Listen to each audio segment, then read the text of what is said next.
Space war అంటే అంతరిక్షంలో యుద్ధం. ఇప్పటిదాకా మనం దీన్ని సైన్స్ ఫిక్షన్ సినిమాలోనే చూశాం. కానీ ఇప్పుడది నిజం కాబోతోంది.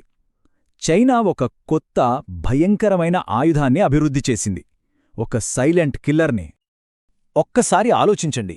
భూమి మీద నుంచే మన కంటికి ఏమాత్రం కనిపించకుండా అంతరిక్షంలో తిరుగుతున్న శాటిలైట్లను క్షణాల్లో కూల్చివేయగల ఒక ఆయుధం. ఈ టెక్నాలజీ ఇప్పుడు ప్రపంచ దేశాలన్నింటినీ కలవరపెడుతోంది. అసలు ఏంటి ఈ ఆయుధం? ఇది ఎలా పనిచేస్తుంది? ఇప్పుడు చూద్దాం. సరే, ముందుగా ఈ సైలెంట్ కిల్లర్ అంటే ఏంటో చూద్దాం. ఇది మనం ఇప్పటిదాకా చూసిన ఆయుధాలకి పూర్తి భిన్నమైనది. ఎలాగో చూద్దాం. దీని పేరు హై పవర్ మైక్రోవేవ్ వెపన్. షార్ట్గా చెప్పాలంటే HPM. దీని స్పెషాలిటీ ఏంటంటే ఇది ఒక రాకెట్ కాదు, బాంబు అంతకన్నా కాదు. ఇది కేవలం శక్తితో, అంటే మన కంటికి కనిపించని శక్తివంతమైన కిరణాలతో దాడి చేస్తుంది. ఇంకా సింపుల్గా అర్థం చేసుకోవాలంటే మామూలు మిసైల్స్ వెళ్లి టార్గెట్ని ఢీకొని పేల్చేస్తాయి కదా. కాని ఈ HPM వెపన్ అలా కాదు. ఇది టార్గెట్ని తాకనే తాకదు. దానికి బదులుగా ఒక పవర్ఫుల్ ఎనర్జీ బీమ్ని పంపి శాటిలైట్ లోపలున్న ఎలక్ట్రానిక్ సర్క్యూట్లని సైలెంట్గా ఫ్రై చేసేస్తుంది. మరి ఎంత పవర్ఫుల్ అంటారా? దీని శక్తి గిగావాట్ స్థాయిలో ఉంటుంది. అంటే ఒక చిన్నపాటి నగరానికి కరెంట్ సప్లై చేయగలంత శక్తి ఒక్క సెకండ్లో ఒకే కిరణం రూపంలో వెళ్తుందన్నమాట. ఈ దాడి కేవలం 3 సింపుల్ స్టెప్స్లో జరిగిపోతుంది. ఫస్ట్, సిస్టమ్ విపరీతమైన శక్తిని ఉత్పత్తి చేస్తుంది. ఆ తర్వాత ఆ ఎనర్జీని ఒక లేజర్ బీమ్లాగా ఫోకస్ చేసి టార్గెట్ మీదికి ఫైర్ చేస్తుంది. ఇక ఫైనల్గా ఆ ఎనర్జీ బీమ్ శాటిలైట్ బ్రెయిన్ లాంటి ఎలక్ట్రానిక్ సర్క్యూట్లను కాల్చేసి దాన్ని ఒక పనికిరాని ఇనుప డబ్బాగా మార్చేస్తుంది. ఇంతకీ ఇంత శక్తివంతమైన ఆయుధాన్ని చైనా ఎందుకు తయారు చేసింది? దీని అసలు టార్గెట్ ఏంటి? అది ఎందుకంత ముఖ్యం? South China morning post report ప్రకారం చైనా మెయిన్ టార్గెట్ ఎవరో కాదు, ఎలాన్ మస్క్ చెందిన స్టార్లింక్ లాంటి శాటిలైట్ నెట్వర్క్స్లో. ఎందుకంటే భవిష్యత్లో యుద్ధం వస్తే శత్రువుల కమ్యూనికేషన్ వ్యవస్థను పూర్తిగా దెబ్బకొట్టాలన్నదే వాళ్ల ప్లాన్. ఈ టార్గెట్ ఎందుకంత ఇంపార్టెంటో మనకు ఉక్రెయిన్ రష్యా యుద్ధం కళ్లకు కట్టినట్టు చూపించింది.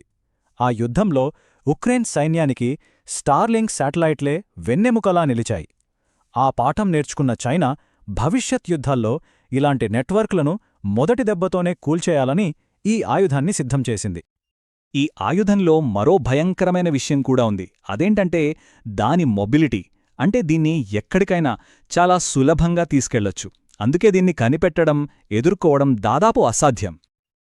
ఒక్కసారి ఊహించుకోండి, ఈ HPM ఆయుధాన్ని ట్రక్కుల మీద, యుద్ధ నౌకల మీద, చివరికి ఫైటర్ జెట్స్ మీద కూడా పెట్టొచ్చు. అంటే దాడి రోడ్డు మీద నుంచా, సముద్రం మధ్యలో నుంచా, లేక ఆకాశం నుంచా, ఎక్కడి నుంచి వస్తుందో శత్రువు కనిపెట్టడం కూడా కష్టం. సరే, ఇదంతా బాగానే ఉంది. కాని ఈ టెక్నాలజీ వల్ల ప్రపంచం మీద పడే ప్రభావమేంటి? ఇది మనల్ని ఒక కొత్త, ప్రమాదకరమైన యుద్ధశకంలోకి నెట్టేస్తుందా? అసలు ముప్పు ఇక్కడే ఉంది. అంతరిక్షం ఒకవేళ యుద్ధక్షేత్రంగా మారితే మనం ఇప్పుడు ఆధారపడి బతుకుతున్న ఆధునిక ప్రపంచం మొత్తం కుప్పకూలిపోతుంది. మన అత్యవసర సేవలన్నీ ఆగిపోతాయి. GPS navigation, global internet, secure communications, చివరికి మన బ్యాంకింగ్ నెట్వర్కులు కూడా మనం రోజూ వాడే ఈ వ్యవస్థలన్నీ శాటిలైట్ల మీదే ఆధారపడి ఉన్నాయి. అంటే ఈ అంతరిక్షం ముప్పు మన దైనందిన జీవితానికి చాలా దగ్గరగా ఉందన్నమాట. సహజంగానే చైనా చేస్తున్న ఈ పనుల వల్ల ప్రపంచవ్యాప్తంగా పెద్ద దుమారమే రేగుతోంది. ముఖ్యంగా అమెరికా లాంటి దేశాలు ఈ కొత్త స్పేస్ థ్రెట్ని చాలా సీరియస్గా తీసుకుంటున్నాయి. దీనికెలా బదులివ్వాలా అని ఇప్పటికే వ్యూహాలు రచిస్తున్నాయి. సో, చైనా అభివృద్ధి చేస్తున్న ఈ టెక్నాలజీ కేవలం ఆత్మరక్షణ కోసమా, లేక ప్రపంచంపై ఆధిపత్యం కోసమా? అంతరిక్షం మూడో ప్రపంచ యుద్ధానికి కొత్త వేదికగా మారబోతోందా? ఈ ప్రశ్నలు మనందరి భవిష్యత్తును నిర్ణయించబోతున్నాయి.